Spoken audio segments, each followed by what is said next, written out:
আজ রবি ঠাকুরের বোঝাপড়া কবিতাটির বাকি অংশ বা শেষাংশ নিয়ে আলোচনা করব।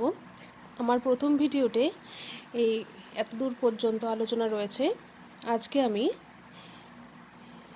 এখান থেকে শুরু করব। যারা প্রথম ভিডিওটা দেখোনি তারা অবশ্যই দেখে নেবে।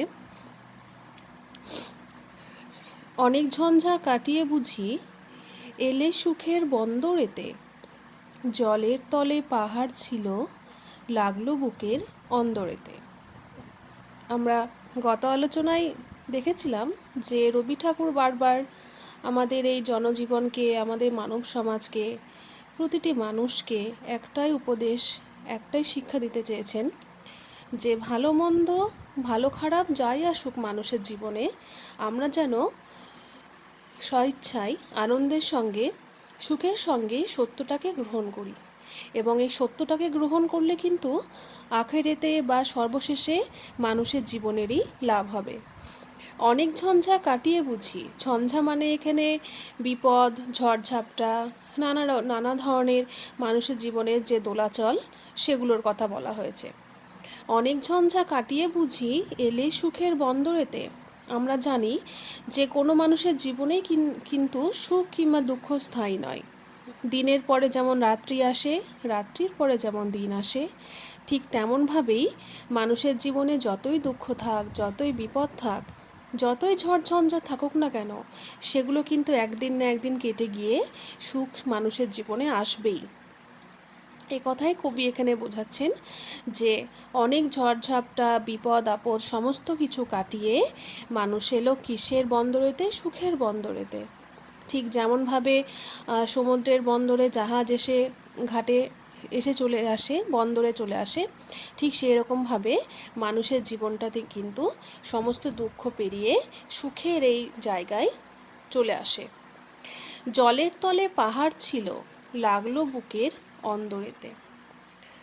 জল, জল হচ্ছে একটা স্বচ্ছ, একটা সহজ সরল পদার্থ, তাই তো?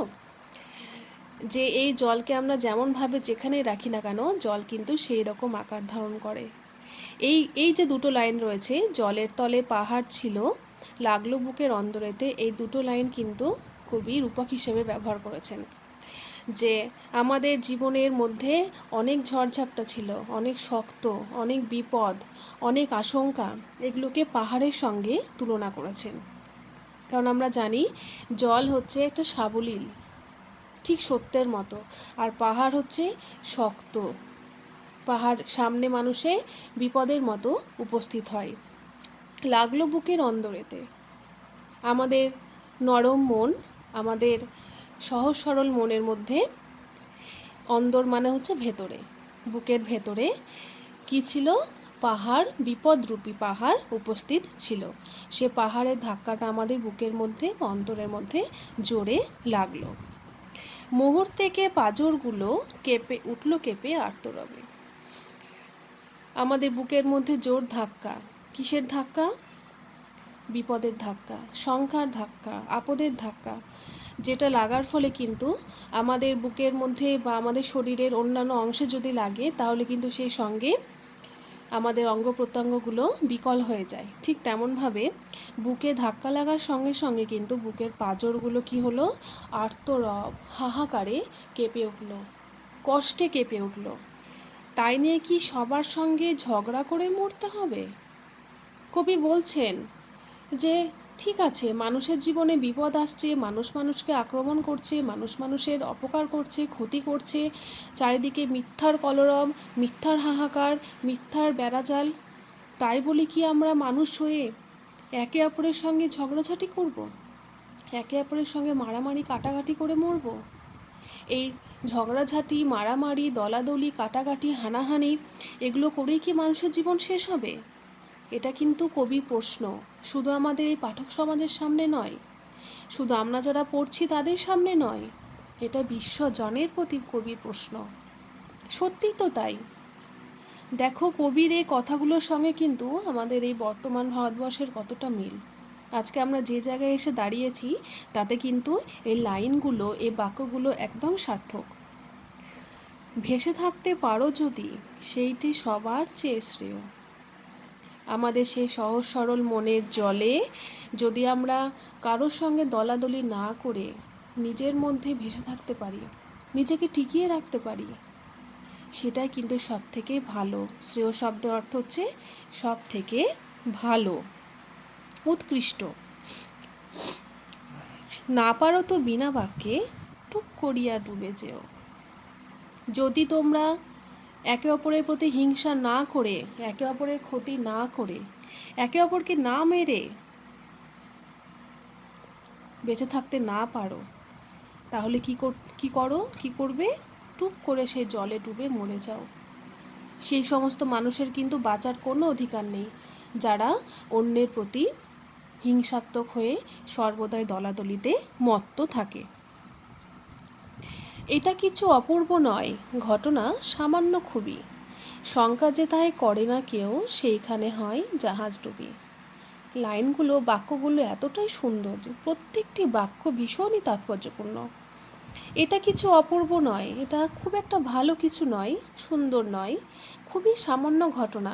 আমরা দেখি চারিপাশে তাকালে তোমরাও দেখতে পাবে যে মানুষ সামান্য ঘটনা নিয়ে, একটা ছোট্ট বিষয় নিয়ে সেটাকে কত বড় করে, যেটা না করলেও কিন্তু হতো। কিন্তু মানুষের মন তো, সব মানুষ কিন্তু সমান নয়। প্রতিটা মানুষ কিন্তু প্রতিটা বিষয়কে সামান্যভাবে দেখতে রাজি নয়, যার কারণেই আমাদের সমাজে এত হিংসাত্মক মনোভাব ছড়িয়ে গেছে। শঙ্কা যেথায় করে না কেউ, যেখানে কোনো মানুষ আশঙ্কা করে না বা ভয় করে না, সেখানেই কিন্তু জাহাজডুবি হয়। দেখো, এই জাহাজডুবি শব্দটা কিন্তু কবি রূপক হিসেবে, একটা কল্পনা হিসেবে ব্যবহার করেছেন। যেখানে আমরা ভাবি যে কোনো কাজ নিশ্চিন্তভাবে হয়ে যাবে, খুব সুন্দরভাবে সাবলীলভাবে হয়ে যাবে, সেখানেই কিন্তু সে কাজটা হয় না। জাহাজ ডুবে গেলে যেমন মানুষের ক্ষতি হয়, সেই জাহাজের বণিকদের ক্ষতি হয়, ঠিক তেমনভাবে মানুষের হওয়া কাজ যদি না হয়, তাহলে সেই সমস্ত মানুষদের ভীষণভাবে বিপদে পড়তে হয়। মনেরে তাই কহ হে, ভালো মন্দ যাহাই আসুক, সত্যেরে লও সহজে। কত সুন্দর বাক্য।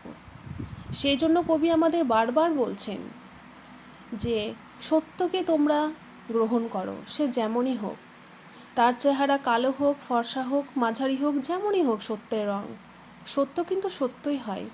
সত্য সাময়িকভাবে যদি মুদেও যায়, তাহলে কিন্তু আখেরে পরবর্তীতে সবশেষে কিন্তু সেই সত্যেরই জয় হয়। তাই বলেই মিথ্যা যতই বড় হোক না কেন, সেটা কখনোই আমাদের সাদরে বা আদরে গ্রহণ করা উচিত নয়। তোমার মাপে হয়নি সবাই, তুমিও হওনি সবার মাপে। তুমি মরো কারো ঠেলায়, কেউ বা মরে তোমার চাপে। কত তাৎপর্যপূর্ণ, গভীর, গুরুত্বপূর্ণ লাইন। তোমার মাপে হয়নি সবাই, তুমিও হওনি সবার মাপে। ঠিকই তো, আমরা প্রত্যেকটা মানুষ, সবাই কি একরকম? নিশ্চয়ই না। একরকম নয় বলেই তো আমাদের হাতের 5টা আঙ্গুল কিন্তু অসমান, তাই না? প্রত্যেকটা মানুষের নিজস্ব সত্তা আছে, প্রত্যেকটা মানুষ নিজের মতোভাবে তৈরি, প্রত্যেকটা মানুষের মনুষ্যত্ব আলাদা। কাউকে কিন্তু কারোর সঙ্গে আমরা মাপ করলে পাবো না।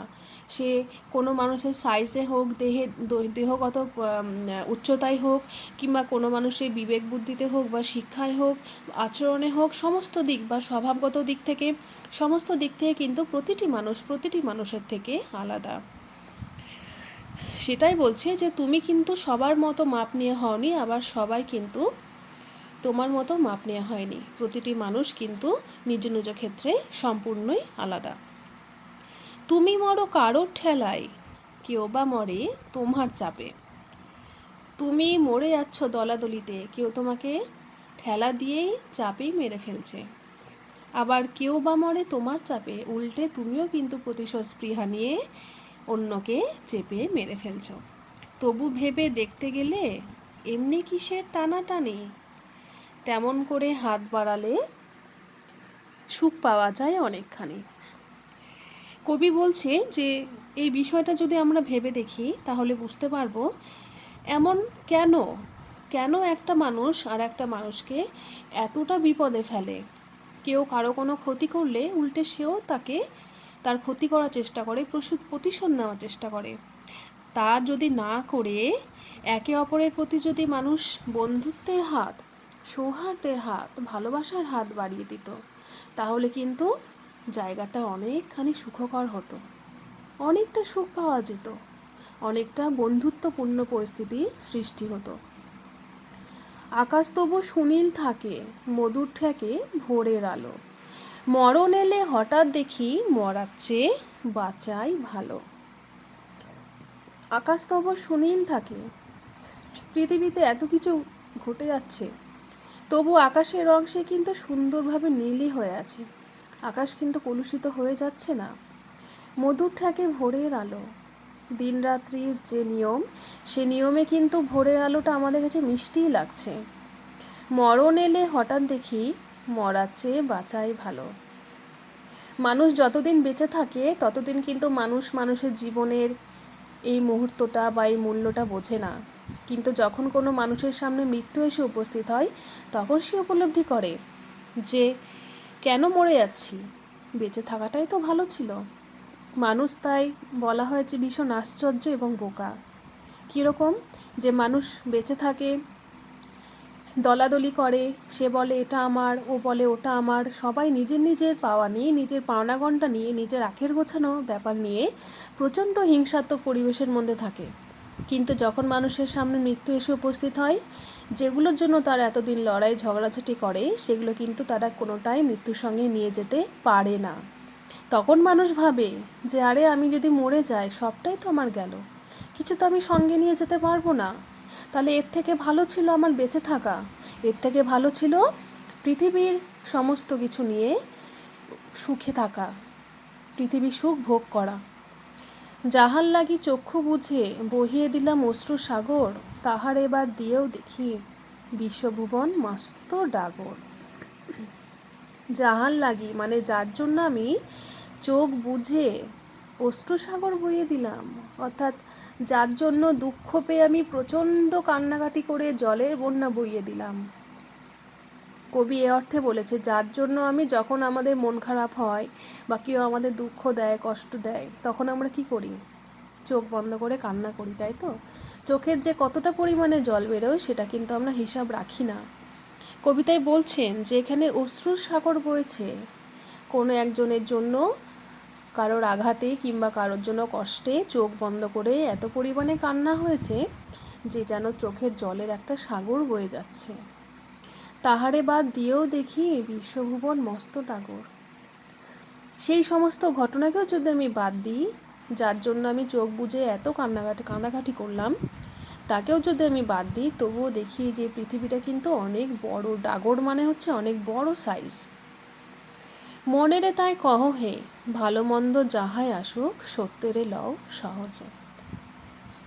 তাই মনকে আজকে বলো, যেমনই আসুক নিজেদের জীবনের উথাল পাথাল, চড়াই উতরাই, আমরা কিন্তু সবসময় এই সত্যকেই গ্রহণ করব। নিজের ছায়া মস্ত করে অস্তাচলে বসে বসে, আধার করে তোলো যদি জীবনখানা নিজের দোষে। নিজের ছায়া মস্ত করে, নিজের ছায়াটাকে বড় করে যদি অস্তাচলে বসে থাকি, অস্তাচল কথার অর্থ হচ্ছে ডুবে যাওয়া, অস্ত যাওয়া, আস্তে আস্তে আস্তে আস্তে মুদে যাওয়া। আধার করে তোলো যদি জীবনখানা নিজের দোষে।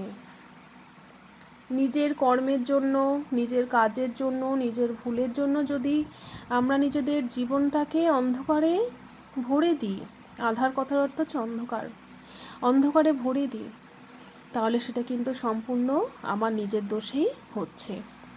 বিধির সঙ্গে বিবাদ করে নিজের পায়ে কুড়োল মারো, দোহাই তবে এই কার্যটা যত শীঘ্র পারো সারো। বিধি মানে হচ্ছে বিধাতা, মানে কপাল, আমাদের ভাগ্য। ভাগ্যের সঙ্গে বিবাদ করে, ঝগড়াঝাটি করে নিজের পায়ে কুড়োল মারি, কি কাণ্ড! আমরা কিন্তু সবাই কপালকেই বিশ্বাস করি যে আমার ভাগ্যে এই আছে, আমার ভাগ্যে ওই আছে, কিন্তু কি আমরা কর্ম করতে রাজি নই। কর্ম করলেই যে আমাদের ভাগ্যের পরিবর্তন হতে পারে, এটা কিন্তু মানুষ বিশ্বাস করে না। মানুষ শুধু ভাবে যে আমার ভাগ্যে এটা আছে, আমার ভাগ্যে এই পরিবর্তনটা তাহলে অবশ্যই হবে। কর্মই যে ভাগ্য পরিবর্তনের আসল চাবিকাঠি, সেটা কিন্তু অধিকাংশ মানুষেরই অজানা। তাহলে কি বলছে, নিজের ভাগ্যের সঙ্গে বিবাদ করে ঝগড়া অশান্তি করে নিজের পায়েই কিন্তু কুড়োলটা মানুষ মারে। দোহাই তবে এ কার্যটা যত শীঘ্র পারো সারো। তাই কবি বলছেন যে এমনই যদি করো তাহলে দোহাই তোমাকে আমি অনুরোধ করছি, তুমি নিজের পায়ে কুড়োলটা মারো, তাড়াতাড়ি করো। নিজের বিপদ যখন নিজে আনার এত ইচ্ছে, তখন সেটা তাড়াতাড়ি সারো। খুব খানিকটি কেঁদে কেটে অশ্রু ঢেলে ঘরা ঘরা মনের সঙ্গে একরকমে করে নে ভাই ভোজাপাড়া। কত সুন্দর কবিতা, বাক্যগুলো অসাধারণ। খুব খানিকটি কেঁদে কেঁদে অশ্রু ঢেলে ঘরা ঘরা। তারপর কবি বলছেন যে তারপরে মানুষ কি করে, প্রচণ্ড পরিমাণে কান্নাকাটি করে, চোখের জল একদম ঘরা, ঠিক ওই কুজো বা কলসি যেমন হয় ঘরা, দেখতেও সেরকম। সে ঘরা ঘরা চোখের জল ফেলে ফেলে ফেলে ফেলে নিয়ে তারপর মানুষ কি করে, নিজের মনের সঙ্গে একটা বোঝাপড়া করে নেয়। কবি বলছেন যে তাহলে বোঝাপড়া করে নে, নিজের কপালের সঙ্গে ঝগড়াঝাটি করে কেঁদে কেটে এত হতাশার কোনো কিছু নেই তো। আসল কাজটা আমাদের কী করতে হবে, কর্ম। সেটা তো মানুষ করে না, বাকি অন্য কাজ করে। কী কাজ করে, ভাগ্যের দোহাই দিয়ে বসে বসে কান্নাকাটি করে, তারপর মনকে বুঝিয়ে নেয়, বুঝিয়ে নিয়ে কিছু একটা ভেবে নেয় যে এটা আমার কপালে ছিল তাই হলো। তাহার পরে আধার ঘরে প্রদীপখানি জ্বালিয়ে তোলো, ভুলে যা ভাই কাহার সঙ্গে কতটুকুন তফাৎ হলো। তোমার এই অন্ধকার ঘরে, তোমার এই অন্ধকার মনে প্রদীপ জ্বালাও, আলো জ্বালাও, অন্ধকার সরিয়ে আলোকিত করো। তোমরা ভুলে যাও কার সাথে কি বিবাদ হয়েছে, কার সাথে কি অশান্তি হয়েছে, সবটা ভুলে গিয়ে